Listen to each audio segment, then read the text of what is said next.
السلام عليكم ورحمة الله وبركاته، أهلا بكم كل متابعيني، يا رب تكونوا كلكم بألف خير. ما تنسوش تسموا بالله وتصلوا على الرسول في التعليقات. اللهم صل وسلم وبارك عليك يا حبيبي يا رسول الله. لو بتعملي اللوبيا بقى ومش عارفة الطريقة الصح ليها، تعالي أجيبلك يلا أحلى طريقة لللوبيا، واللحمة دايبة فيها وزي ما انتي شايفة كده حاجة روعة، ومش هتاخد منك أي وقت ولا أي حاجة.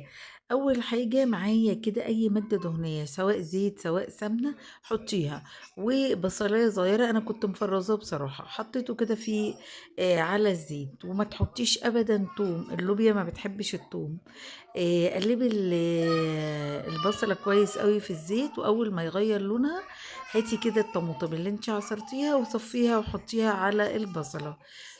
حطي بقى باربيكيا، شطة، ملح، شوية من السكر عشان درجة الحموضة، ومعلقة صغيرة قوي من الكمون. قلبي كل دول في بعض، واول ما يغلي انزلي باللحمة اللي انتي سلقاها قبل كده ونزليها كده تتسبك مع المية، وسيبيها. اول ما تخش على السوا انزلي باللوبيا، اللوبيا بتاعتك تكوني منقياها، حطيها على النار لحد ما تخش على السوا.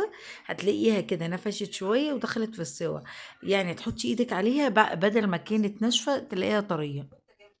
سيبي بقى اللوبيا كده تاخد لي غلوتين في الصلصة، وأول ما الإيدين كده يطلع على فوق تبقى كده اللوبيا جاهزة معاكي، وبتطلع معاكي كده قمر وبألف هنا وشفا.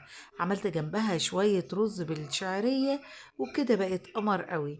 اتمنى النهارده وصفتي تكون عجبتكم، متنسونيش لايك وشير وسبسكرايب. اشوفكم ان شاء الله على خير في فيديو جديد، مع السلامة.